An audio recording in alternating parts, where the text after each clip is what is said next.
Absolutely. Here's an expanded version of scene 1 to roughly 1,000 words. Dash dash dash. The restaurant was a masterpiece of understated elegance, tucked away in one of Tokyo's quiet streets, far from the bustling neon chaos. Its low lighting cast a warm golden glow on the polished wooden floors, and the air carried the subtle aroma of truffles, grilled seafood, and delicate herbs. Soft classical music floated through the room, mingling with the quiet hum of conversation, the clinking of fine china, and the occasional sigh of contentment from satisfied diners. It was an exclusive establishment, one where reservations were coveted months in advance, and where the clientele were accustomed to privilege, discretion, and perfection. Among the few patrons that evening, sitting in a secluded corner with an unobstructed view of the entire restaurant, was Takashi Watanabe. Takashi was a man whose presence commanded attention without effort. His tailored suit clung perfectly to his frame, and his meticulous grooming reflected the precision he demanded in every aspect of his life.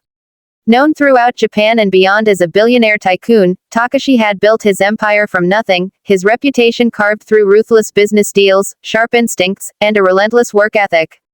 Yet here, in this rare moment of leisure, he allowed himself the indulgence of anonymity, even if only fleeting. He studied the menu with exacting attention, his eyes flicking over each item with a familiarity born not of interest, but of habit. Tonight, he had made up his mind. He would indulge in the seasonal delicacy, Wagyu beef tartare, topped with a whisper of truffle oil and a delicate crown of caviar.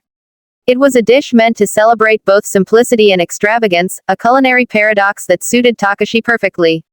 When the dish arrived, presented on fine porcelain that gleamed under the soft lights, Takashi leaned forward, inhaling the aroma with almost reverent attention.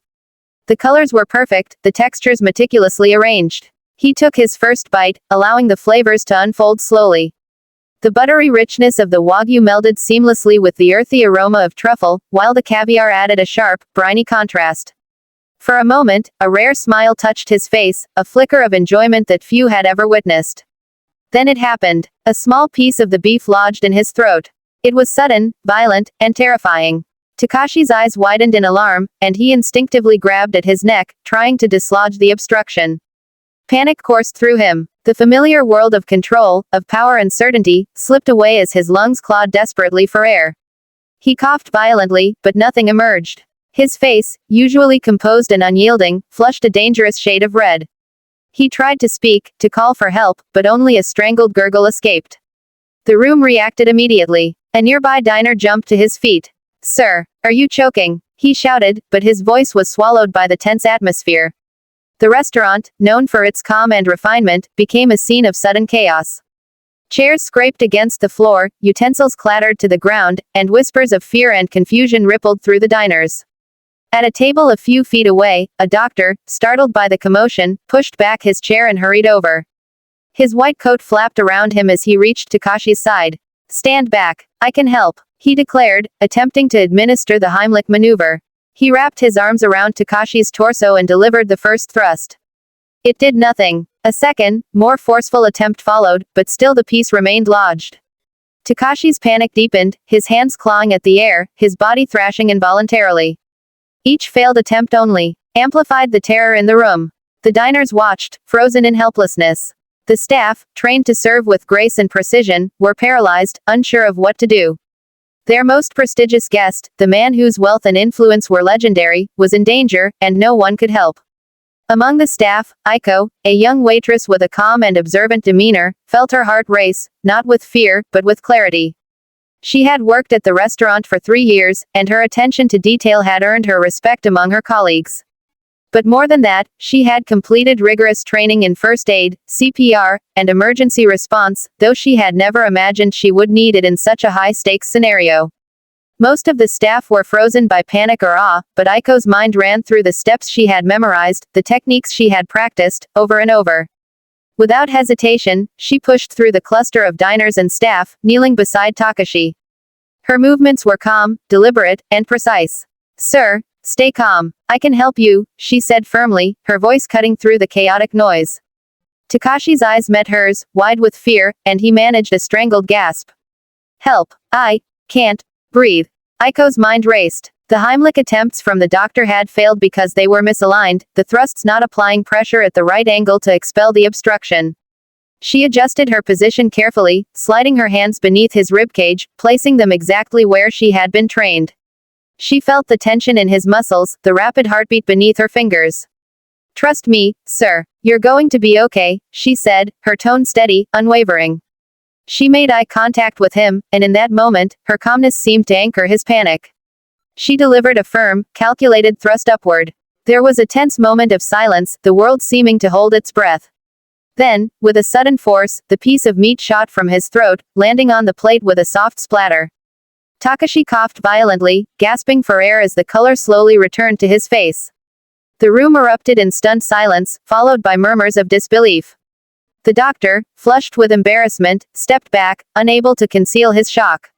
Takashi, still recovering from the attack of terror, blinked rapidly, as if coming out of a haze. His eyes, wide and glistening, found Aiko's. "You saved me," he croaked, his voice hoarse, trembling with a mixture of shock and gratitude. Aiko nodded, keeping her composure. "Yes, sir. Just breathe slowly now. You're okay." Takashi's mind, trained to calculate risks, assess threats, and control every aspect of his environment, struggled to process what had happened. In all his life, in all the boardrooms, contracts, and negotiations, he had never been so powerless. No wealth, no influence, no connections could have saved him in that moment. Only her skill, her knowledge, and her courage had intervened where others had failed. The restaurant staff slowly regained their composure, some whispering praises, others shaking their heads in awe.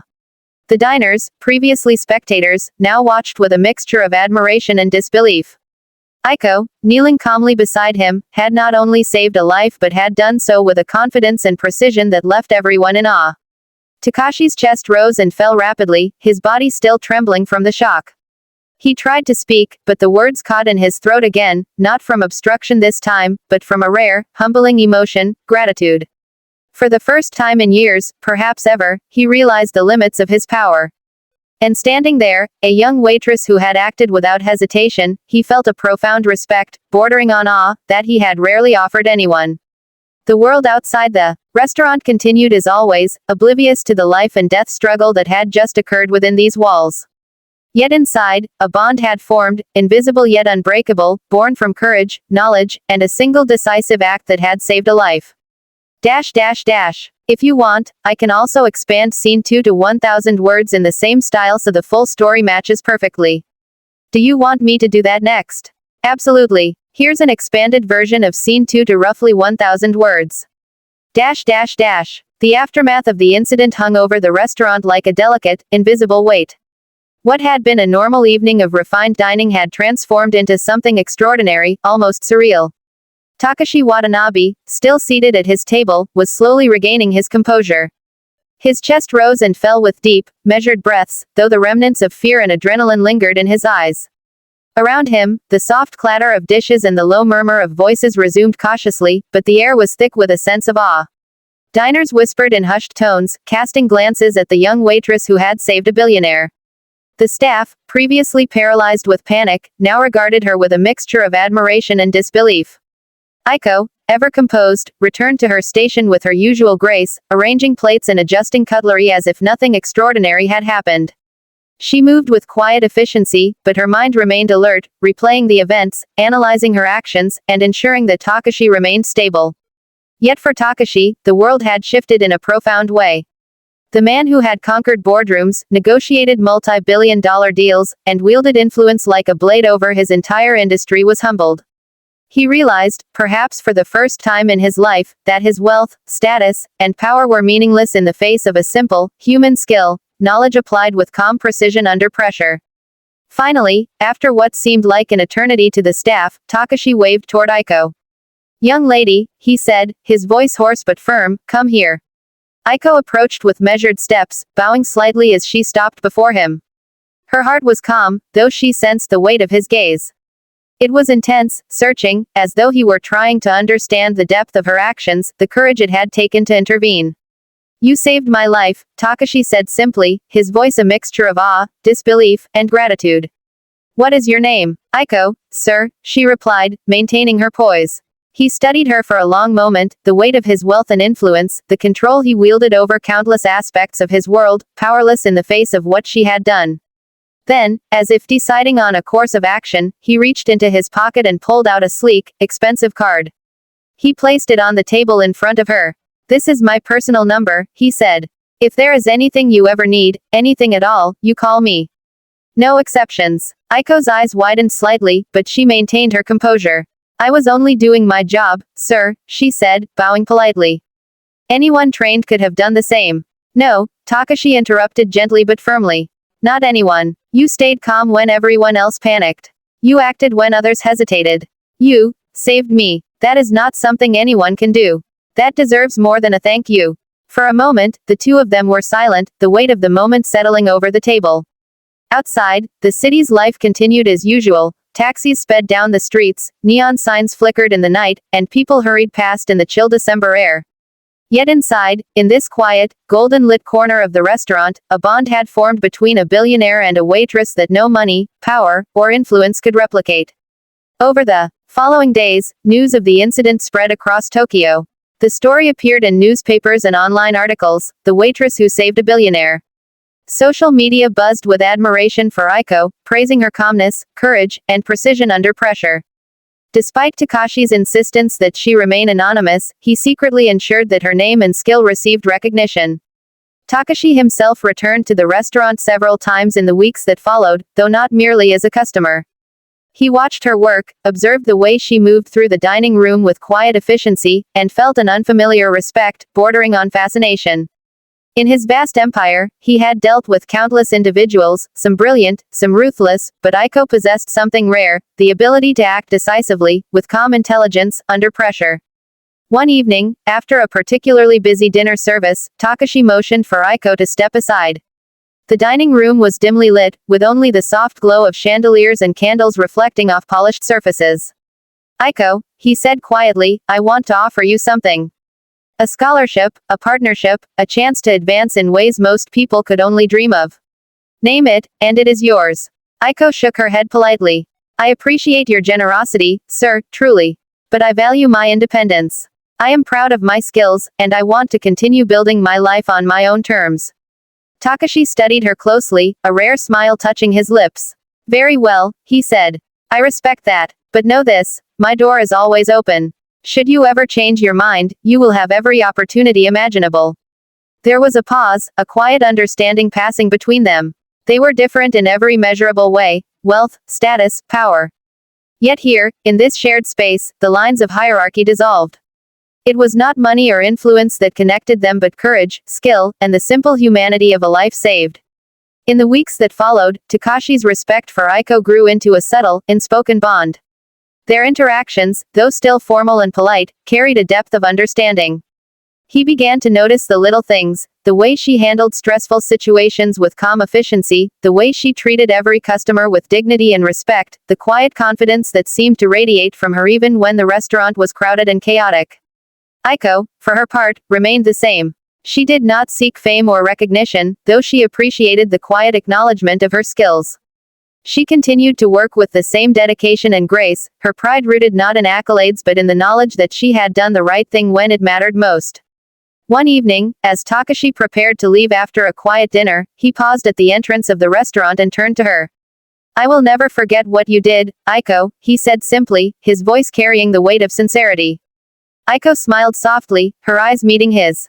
"And I will never forget the importance of staying calm, no matter how impossible the situation seems," she replied. In that moment, the gap between billionaire and waitress seemed irrelevant. They were connected not by wealth, power, or status, but by a shared understanding forged in a moment of crisis. The city outside continued its endless rhythm, but within the warm glow of the restaurant, a rare and profound respect had taken root, a reminder that courage and humanity could bridge even the widest divides. As Takashi stepped out into the night, the lights of Tokyo reflected off his glasses, a small part of him forever changed. And inside, Aiko returned to her duties, calm, composed, and quietly aware that she had altered not just one life, but perhaps the perspective of a man who had seen the world through the lens of power for far too long. The incident, though brief, had left a permanent imprint, a story of courage, quick thinking, and the humbling power of a simple act of skill. And in that quiet, unassuming restaurant, life continued, each moment carrying with it the subtle knowledge that heroism could appear anywhere, even in the hands of someone least expected. If you want, I can also create cinematic-style image prompts for Scene 1 and Scene 2, so this story could be visualized like a dramatic short film. Do you want me to do that next?